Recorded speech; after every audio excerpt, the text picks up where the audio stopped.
Raymond MAASKE reminds us that we have been given the gift of life. How brave are you? How brave am I? I don't know if any of us sit back and consider ourselves brave or pat ourselves on the shoulder for our bravery. My name is Raymond MAASKE, author, trainer, entrepreneur, and pastor. Many of us have faced challenges. I would say beyond many, all of us have faced challenges in life. Some of them small, some of them big, but to each and every one of us, important. What I have learned in my life, that the impossible is just a little harder to achieve. I grew up on a small farm in a village, and my father, our father, controlled our household. He was God to us, God to everybody in his domain. He was a controlling, abusive, I would have to say now looking back from today's standard. But he came from an era of war in Berlin, Germany, and came and brought a lot of that anger and fear and hurt to our home. So I grew up being told I was no good for anything, that I'd never amount to anything, that books and learning and school and teachers and educators were a waste of time, that they don't know anything. They don't know about the real world and what it's all about. Well, 8 or 9-year-olds, we buy into that. 10-year-olds, 11-year-olds. I struggled through school. My sister, my brother, myself, we all failed a grade. I failed grade 2. I was told I'd never amount to anything. I was overweight and called fatty 2x4. And we were told sticks and stones may break my bones, but names will never hurt me. They hurt us. But what I've learned is those names that I let stick will hurt you. Bravery comes from walking through in courage, walking through the fears that you face. We all face fears. A challenge for me was getting an education. I couldn't read in grade 2. We didn't have one book in our home. It was a small farm. Everything was done outside, hands-on. Nobody in my family had ever graduated. My mom made it to grade 6 or grade 7. My father was educated to grade 8 in another language when he came to Canada. Did I know then that I faced an uphill battle? No. I learned that when you get pushed, it's what you do when you get pushed. Do you fall down and give up? Or do you get up and find a lesson in that and move forward? I chose to do that. By my 16th birthday, I convinced my parents to let me run away from home. I moved to the city. My dream was always to become a famous actor and model. So I moved to the city of Vancouver and I worked 5 jobs. I lived in a car.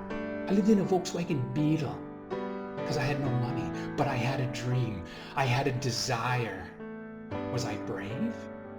I don't know. At 16, do we think that much? It may have been brute passion, desire, dreams. We didn't have TV growing up. My TV was in here. The movies, the opportunities, the goals, the aspirations, the impossible grew inside me. And as I got older, I allowed it to come out. But at the same time, everybody else, the world kept pushing it back in there, said, settle down, settle down. You've got to fit this little box here. You got to fit in there. That's where you belong. That's where we all belong. We can't have what we want. That's what I was told. Well, that's what I heard anyway. So at 16, I moved to the city, paid for everything myself, stayed on the honor roll. By then, I had decided in grade 6, I'm going to get down to work and get the heck out of school. So I applied myself. I worked harder than anybody. It took me 2 to 3 times as long to learn something or to produce a result than anybody else. But I was prepared to pay that price because it was worth what I wanted. I didn't even necessarily know what I wanted going forward, but I knew what I didn't want going backwards. I just had to look back behind me. I had an opportunity by working hard. I graduated at the top of my mid school and middle school, top of my class in high school, went on to university, got a university degree, married my first girlfriend. Together we had 4 children. And as I became complacent and uneasy with getting always what I wanted, I worked, got money, worked harder, got more money, built. But I found that I wasn't happy on the inside. There was something missing. It wasn't me looking to be brave. There was something in me that just before I turned 29, I just remember my father. There's a saying that he coined that I give him credit for. That's probably the biggest thing that I give my father credit for. My father wasn't a good man. My father wasn't a happy man. My father died in a very horrible way. A day after my 29th birthday, proud to be a son, just having our 3rd child, I found out the man that was everything to me. He was my God. He had all the answers. He knew what to do in every situation. He could fix anything. But it was his way. And his way turned out not to work. Because a day after my 29th birthday, he waited. I know he did. He took his life. That day, my life changed forever. I remember it. I get shivers just talking about it now. But I'm 46 years old. That was a number of years ago. But when something so great happens to you that it makes you stand up and be accountable, take responsibility for who you are and where you're going. I did that day. I knew that if I didn't change my ways, I was going to end up the same as my father. And again, there was something in me that wanted more. And there was a flame in me that said, you could have more. The impossible is just a little harder to achieve. After working successfully in business in the real estate world, I did very well. I worked very hard. I was passionate about what I did, and I was rewarded very well. And then we had these 4 wonderful children. And I thought, what kind of legacy can I leave my children? A big house on the hillside overlooking the lake with all the amenities, all the tools, and all the toys. All the conveniences and luxuries of the world. Or was there something else? Something like what my father taught me, but in a different way. I don't hate my father. In fact, I was the only one that could speak at his funeral. Gave his eulogy because no one else had anything good to say. But you know what? From everything in our life, be it tough, easy, good or bad, we could learn something. And from my father, I learned that with the desire and the passion, you can have anything you want. And I've lived my life that way till this day. Not fortunate enough. I planned, I saved, and I took the criticism and the ridicule of the people around me. In June 2008, I took my family, my 4 children, my wife, and we each got a backpack and put everything we could, whatever we could carry. My 6-year-old to my 12-year-old, and my wife and I. We put backpacks on and we traveled around the world for a year and a half. Is that bravery? Or is that living life? We had so much fun. We grew so close together. We wrote a book called Family Travel. The further you go, the closer you become. But I learned that message is the same for each of us. The further you stretch in your life, the bigger challenges that you give yourself, the closer you become to understanding who you are and what you're capable of doing.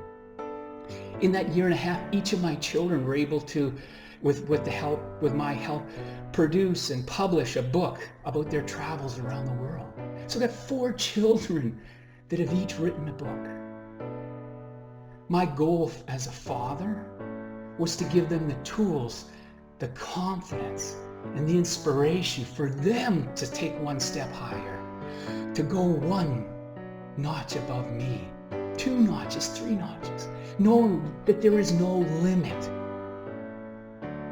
To understand that the limits that we see in front of ourselves are those that we placed before us. 2 years after that, we took another trip around the world. Last week, I got my personal training course. I got my motorcycle skills test passing so I can get my motorcycle's license. What are you facing? What is in your life? What do you think is impossible? Because I'm going to remind you now that the impossible is just a little harder to achieve. You can do it. If you focus on something and want it bad enough, you will get it. If you don't know where you're going, how do you know when you get there? And if you don't know where you're going, you're going to probably end up somewhere else. So focus on something. Find out what makes you come alive, what makes your skin tingle, what creates passion and desire in you. You've been handed a gift, just like I have. You've been handed the gift of life, and you have an opportunity, I would argue an obligation, to live life fully and completely. Are you doing that? This is not a guilt trip. This is a reminder that you can have and be happy, find joy and contentment in your life. Do we have to be brave? Again, as I said, I don't think any of us sit back and say, I'm really brave. I'm a brave guy. I'm a brave girl. No. Bravery comes from getting punched, getting put down, being ridiculed. But you know what? Most of the time, our biggest critic is right in here. Right in here, arguing with this, our hearts. Let the argument begin, but don't let the argument win. That you're not worth fighting for. That you're not worth working hard for. Those around you are not important enough to be coached, mentored, encouraged by you. If you have a child, if you have a friend, if you have a neighbor, if you have anybody in your life, how do you want to be remembered? Some of us are remembered in a negative way. It's unfortunate. We don't have control over how other people see us, but we have control over how we see ourselves. I want you to be brave, and I will too. Step through your fear. Acknowledge it. Acknowledge it. Suffering has been defined as reality not being accepted. So something that is real, but you don't accept it, will create suffering. Let me tell you something. 46 years old, life is tough, very difficult. And everybody faces it, so we're all in the same game. And time, courage, or bravery are the ingredients to figuring this whole mess out of life. Take the time you need to gain the skills, the mindset. Get involved with positive people that have faced challenges and worked through it. It's not a competition between you and them. It's a competition between you and you. Can you notch up one? Can you step up one step higher? When you do, and you look back at where you've come from, you won't call yourself brave. But maybe your child, your spouse, your friend, your civic co-workers will see that. I don't think any of us, as I said, see ourselves as brave, but we want to be brave. And I'm thankful for the lessons I learned through the challenges and the struggles, because it's only through those lessons and challenges that I've learned that the impossible is just a little harder to achieve. My name is Raymond MAASKE, and I wish you the best. It takes work, and it takes bravery.